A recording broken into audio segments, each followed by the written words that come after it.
मानस ते देवते किए करत न लागी वार। जुगो जुग अटल चावट छतर तख्त ते मालक।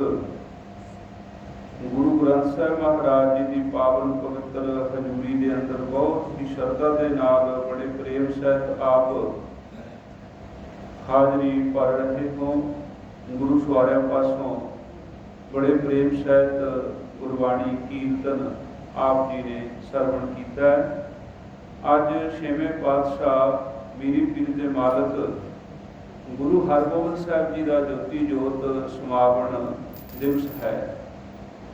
आओ विचार की आरंभता तो पहला फतेह के नाल सांझ पाइए। फतेह प्रवान करनी जी। वाहिगुरू जी का खालसा वाहिगुरू जी की फतेह। मेरी पीर दे मालक गुरु हरगोबिंद साहब सतगुरु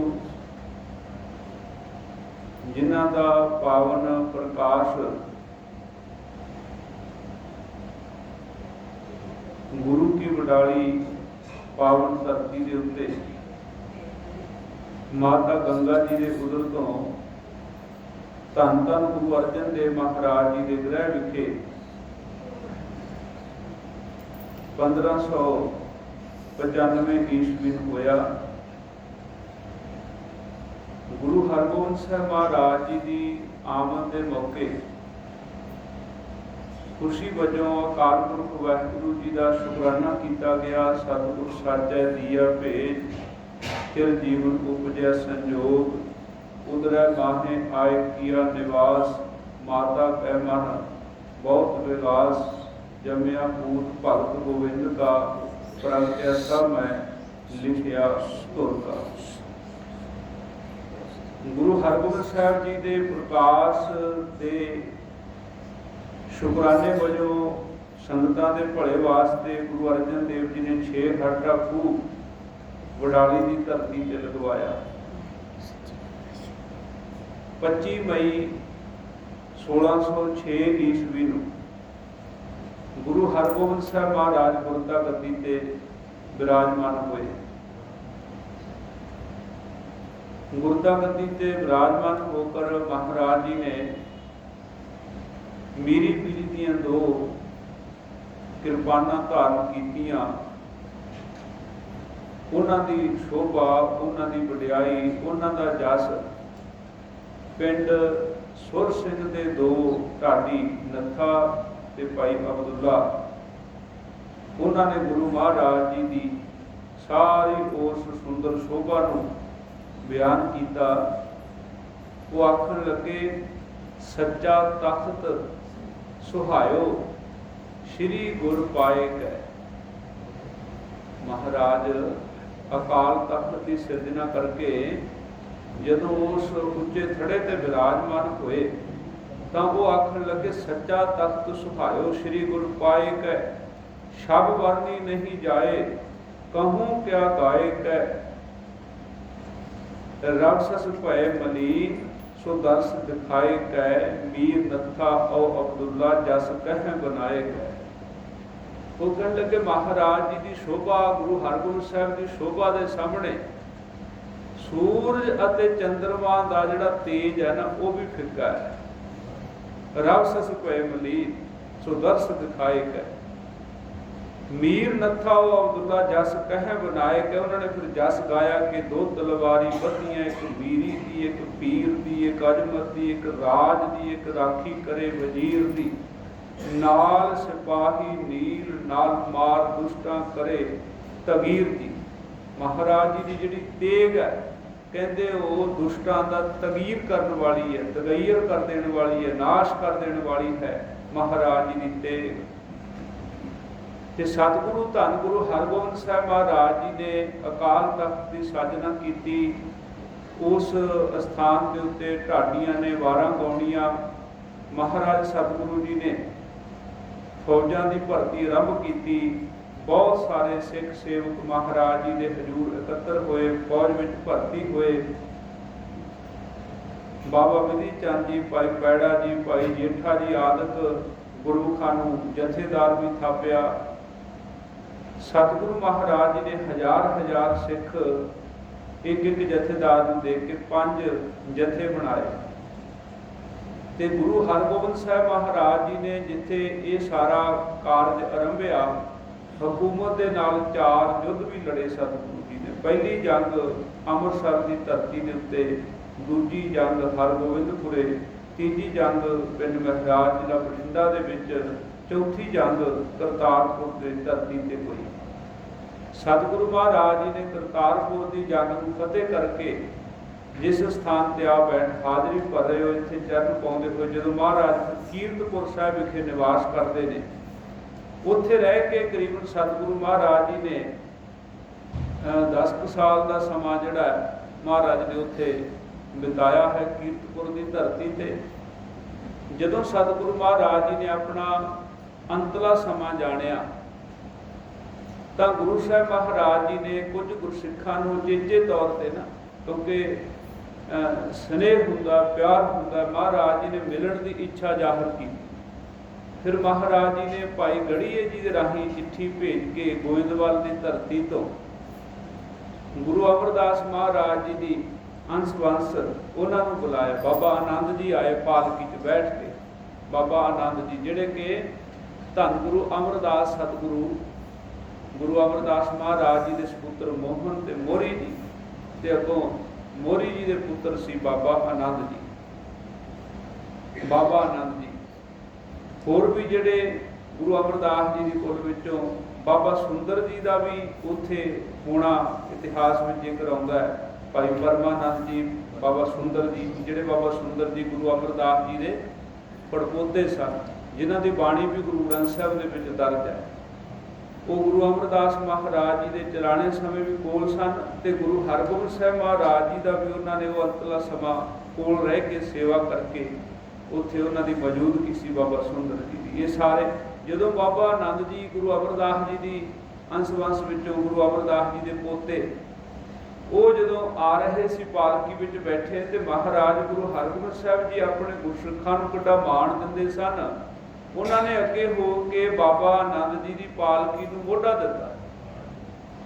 इदां ही बाबा बुढ़ा साहब जी के वेले भी जो बाबा बुढ़ा साहब जी बिरध हो गए सी, महाराज आखन लगे भी तुसीं हुण ना इत्थे ही रहा करो, तुसीं ना आउण दी खेचल करिया करो। जो बीड़ साहब विखे रहिंदे सी ते असीं आप आ जाया करांगे। तो बाबा बुढ़ा साहब जी आखन लगे गुरसिख दे लई सब तो जिहड़ा वड्डा पुण्य का कर्म है, जां गुरसिख वास्ते सब तो जिहड़ी वड्डी एक खुशी की गल है, वो उही समा कि जदों सिख गुरु के दर से पहुँचता है। महाराज तुसीं मेरे कोलों ये जिहड़ा मेरा एक हक है, ये मेरे कोलों खो ना, तुसीं मैनूं कह रहे हो भी तुसीं ना आया करो। महाराज कहन लगे भी ठीक है, जो बाबा बुढ़ा साहब जी आखन लगे जिवें तुहाडी इच्छा, पर तुसीं पालकी 'च बैठ के आया करो।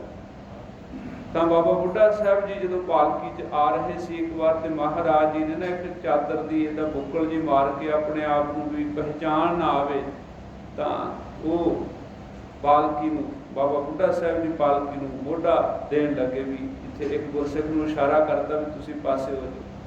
तो हुण बाबा बुढ़ा साहब जी भावें पालकी 'च बैठे सी, पर उन्हां दे कोले एक गुरु नानक साहब जी की बख्शिश सी कि तैथों ओहले कदे ना होसां।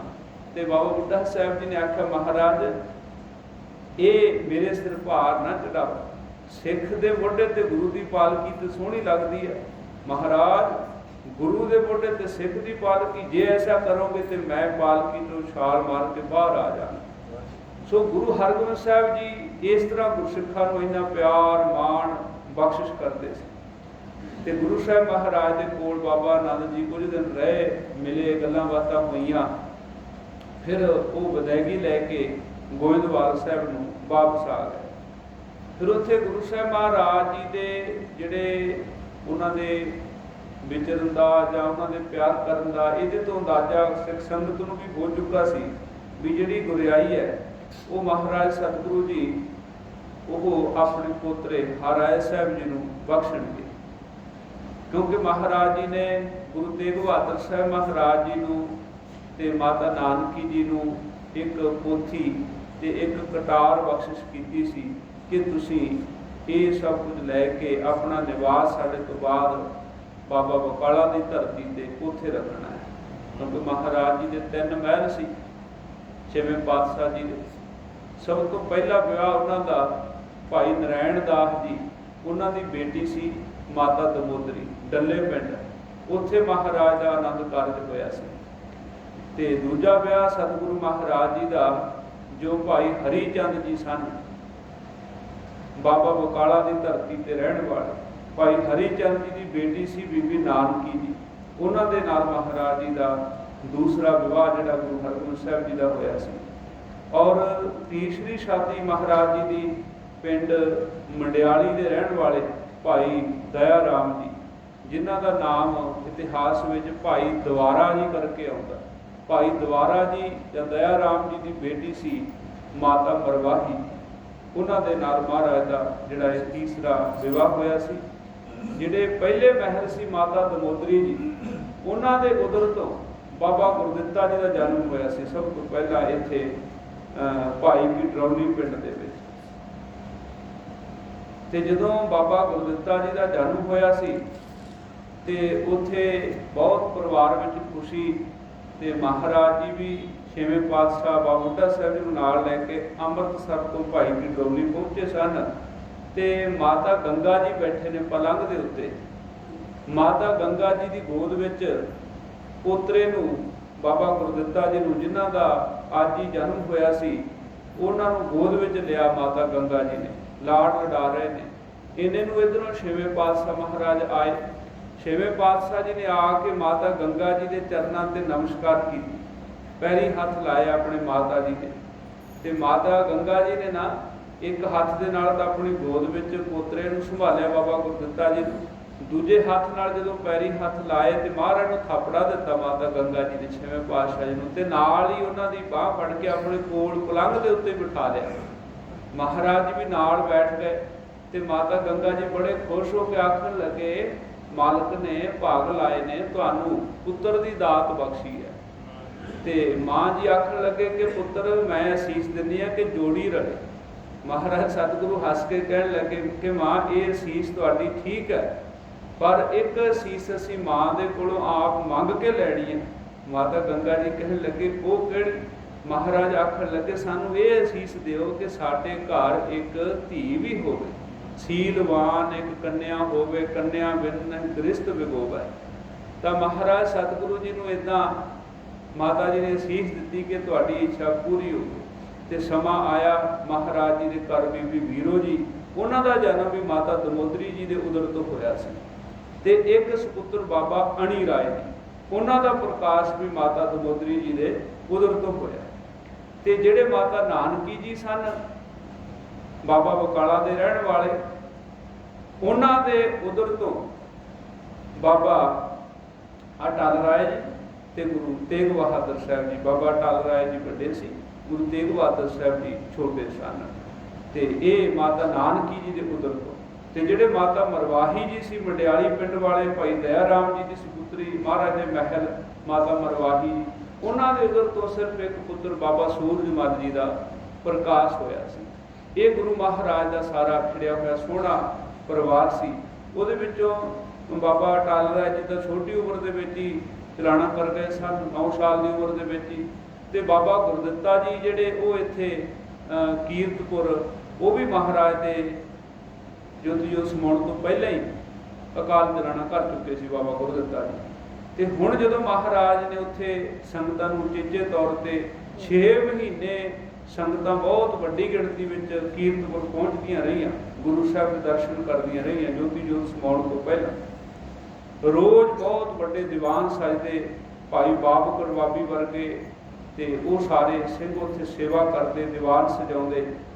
ते फिर एक बारी भाई बाब करवाबी ते भाई जाती मलक, ये महाराज जी के 2 सिख सी, ते इन्हां ने अकाल चलाना कीता।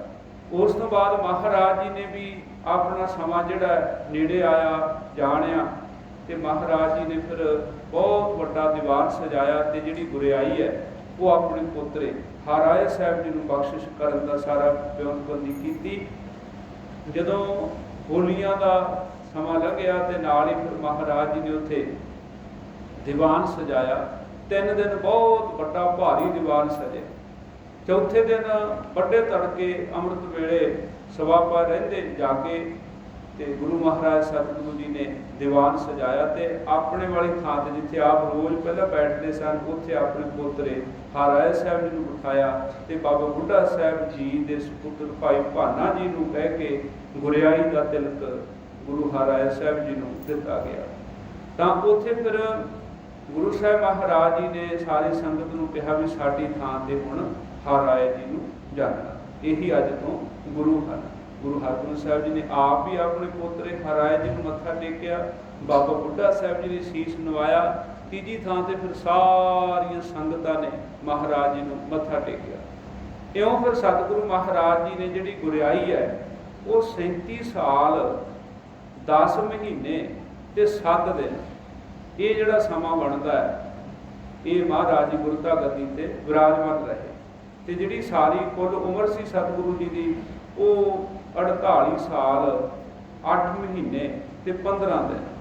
ਸਤਿਗੁਰੂ ਮਹਾਰਾਜ ਜੀ ਨੇ ਜਦੋਂ 7 ਦਿਨ ਪਹਿਲਾਂ ਸੰਗਤਾਂ ਨੂੰ ਹੁਕਮ ਕੀਤਾ ਸੀ, ਕਿਉਂਕਿ ਜਿਹੜਾ ਪਤਾਲਪੁਰੀ ਸਥਾਨ ਹੈ ਉਹ ਮਹਾਰਾਜ ਨੇ ਇੱਕ ਸਥਾਨ ਬਣਾਇਆ, ਕਮਰਾ ਬਣਾਇਆ, ਉਹਦੇ ਅੰਦਰ ਮਹਾਰਾਜ ਬੈਠ ਗਏ ਤੇ ਨਾਲ ਮਹਾਰਾਜ ਨੇ ਭਾਈ ਭਾਨਾ ਜੀ ਨੂੰ ਕਿਹਾ ਕਿ ਭਾਈ ਭਾਨਾ ਜੀ ਤੇ ਜਿਹੜਾ ਭਾਈ ਰਾਏ ਜੋਧ ਜਿਹੜਾ ਕਾਂਗੜ ਦਾ ਬਹੁਤ ਵੱਡਾ ਇੱਕ ਯੋਧਾ ਸੀ ਉਹਨੂੰ ਮਹਾਰਾਜ ਜੀ ਨੇ ਆਪਣੇ ਨਾਲ ਰੱਖਿਆ ਹੋਇਆ ਸੀ।